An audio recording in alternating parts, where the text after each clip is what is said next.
ঘূর্ণিঝড় আমফানের ৬ বছর পেরিয়ে গেলেও মঠবাড়িয়া উপজেলার ধনীসাফা ও মিরুখালী ইউনিয়নের আলগিপাটা কাটা খাল ও বাদুরা খালের উপর ব্রিজ দুটি নির্মাণ কাজ আজও তৈরি হয়নি।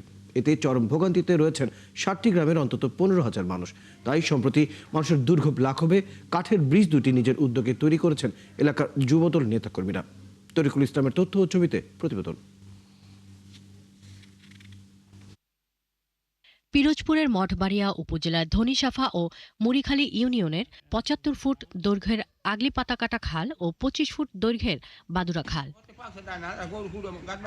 এলাকাবাসীরা জানান, ৬ বছর ধরে সেতু দুটি ভাঙা থাকায় কয়েকটি স্কুল, মাদ্রাসা, বাজার ও ইউনিয়নের স্বাস্থ্য কমপ্লেক্সে চলাচল করতেন জীবনের ঝুঁকি নিয়ে। প্রতিদিন অনেক ছাত্রছাত্রী এখান থেকে পারাপার করে, আর ব্রিজটি এমন অবস্থায় ছিল ওরা পারানোর জন্য খুব কষ্ট ভোগ করতো। এলাকার মানুষ খুবই ভোগান্তিতে ছিল। ৭২ ঘন্টা ময়েশ্চার লক সমৃদ্ধ লিলি বডি ওয়াশ শিয়া বাটারের গুডনেস স্কিন রিপেয়ার করে রাখে সফট ও গ্লোয়িং। বিগত দিনে অনেক মানুষ এখান থেকে পড়েও গেছে, তো আমরা এই ব্রিজটা পাওয়াতে খুবই উপকৃত হলাম। তা আমাদের অনেক উপকার হয়েছে।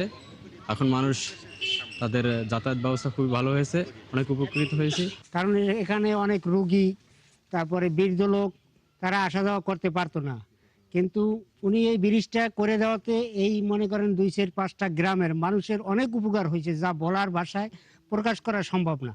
সম্প্রতি হাজারো মানুষের এই দুর্ভোগ লাঘবে এগিয়ে এসেছেন বিএনপির যুবদলের নেতাকর্মীরা। তারা কাঠ দিয়ে সেতু দুটি নির্মাণ করায় খুশি এলাকাবাসী।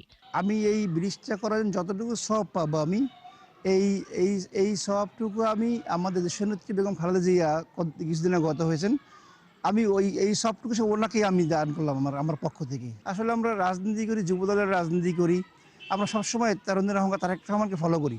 উনি কি মানবিক বাংলাদেশ করতে চায়, আমি চাই সেই মানবিক বাংলাদেশের অংশ হতে।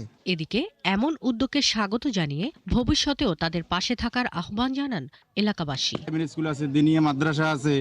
শাকিলা শম্পা, ৭১। এলাকাবাসী তার উপরে অনেক খুশি।